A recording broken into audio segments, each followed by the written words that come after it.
Saudara-saudari, marilah kita mendengarkan renungan dengan judul Tindakan Kasih, yang berdasarkan pada Injil Lukas bab 7 ayat 47 dan 48. Sebab itu aku berkata kepadamu, dosanya yang banyak itu telah diampuni, sebab ia telah banyak berbuat kasih. Tetapi orang yang sedikit diampuni, sedikit juga ia berbuat kasih. Lalu ia berkata kepada perempuan itu, dosamu telah diampuni. Dalam nama Bapa dan Putra dan Roh Kudus. Amin.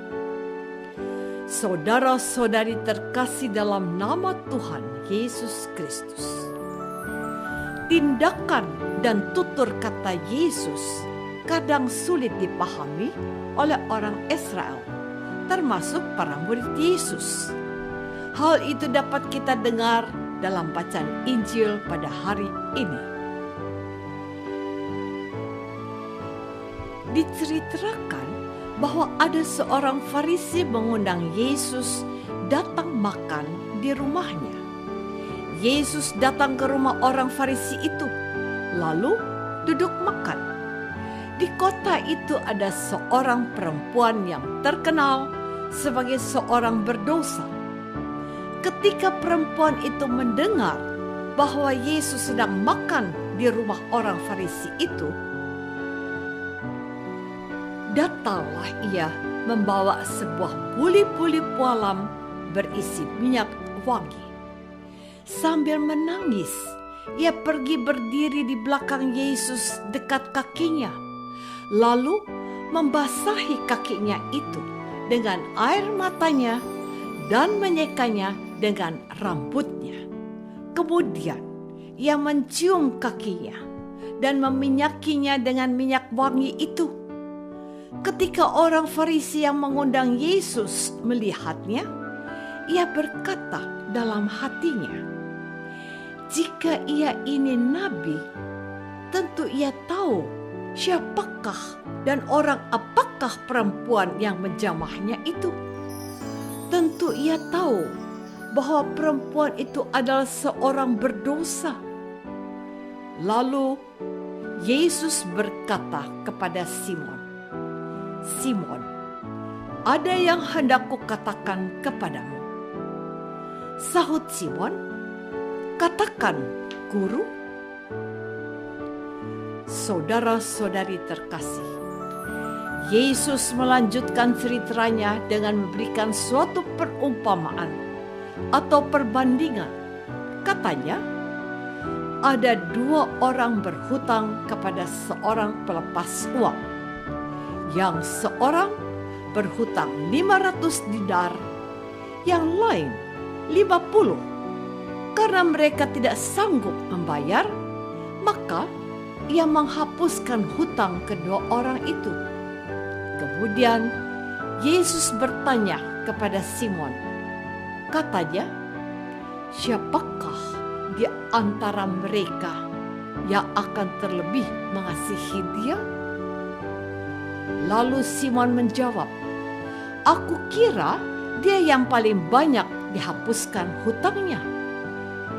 Kata Yesus kepada Simon, betul pendapatmu itu. Dan sambil berpaling kepada perempuan itu, Yesus berkata kepada Simon, engkau lihat perempuan ini?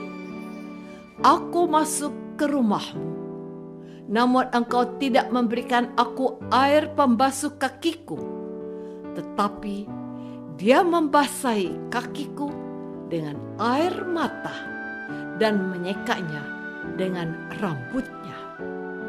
Engkau tidak mencium aku, tetapi sejak aku masuk, ia tidak henti-hentinya mencium kakiku.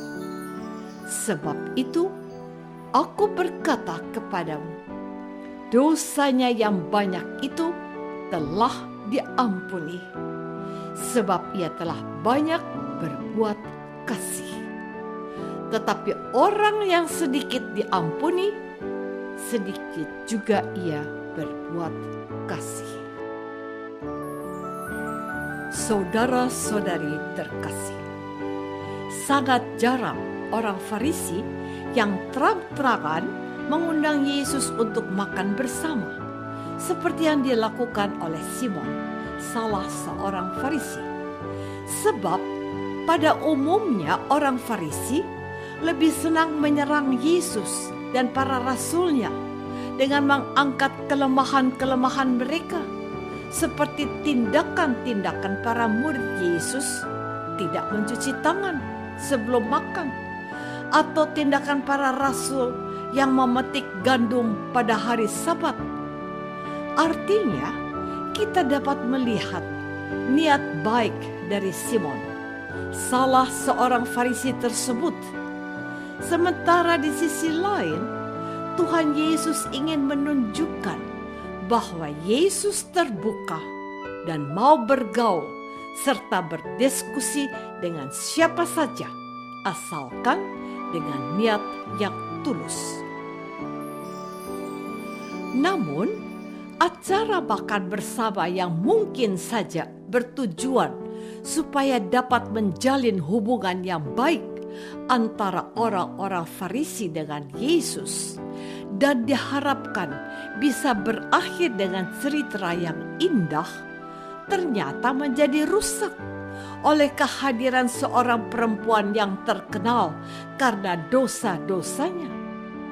Simon, sang tuan rumah, tentu saja tidak suka dengan kehadiran perempuan yang sangat berdosa itu.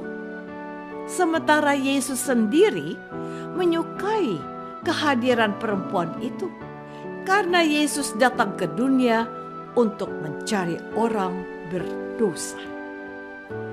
Saudara-saudari terkasih, acara makan bersama yang dilakukan oleh Yesus pada akhirnya menjadi sebuah drama, sebuah pertunjukan antara dua orang manusia, yakni Simon, sang tuan rumah yang juga seorang Farisi, dengan seorang perempuan, seorang tamu yang terkenal karena dosa-dosanya. Sebagai tuan rumah, Simon pasti menyenangkan hati Yesus dengan hidangan atau minuman. Sementara perempuan yang berdosa itu memang dengan sengaja datang ke rumah Simon bukan untuk ikut makan dan minum, melainkan ingin mengalami kasih dan pembebasan dari Yesus. Namun, walaupun seorang tamu, perempuan yang berdosa itu melakukan sesuatu layaknya tuan rumah, yakni mencium, membasuh kaki, dan meminyaki kepada Yesus.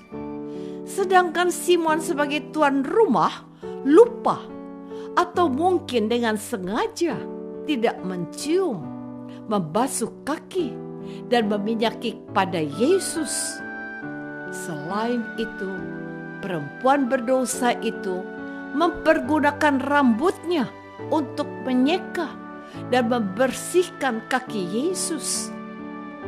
Inilah contoh tindakan yang penuh kasih. Tindakan yang penuh kasih ini dapat membersihkan segala dosa-dosa kita. Artinya, memperbanyak tindakan kasih dapat menyelamatkan kita dari banyak dosa. Apakah selama ini kita berusaha untuk banyak melakukan tindakan kasih kepada sesama sebagai bentuk rasa syukur kita kepada Allah? Marilah kita berdoa. Tuhan Yesus Kristus, Engkau menghendaki kami supaya tiada henti-hentinya kami melakukan banyak tindakan kasih kepada sesama, sebab kami telah mengalami banyak kasih dan kebaikan. Semoga kami umat selalu terdorong untuk berlomba dalam tindakan kasih. Doa ini kami persembahkan dalam nama Yesus, Tuhan dan Pengantara kami. Amin. Semoga kita semua selalu dinaungi dan dibimbing oleh berkat Allah yang Maha Kuasa, Bapa dan Putra dan Roh Kudus. Amin.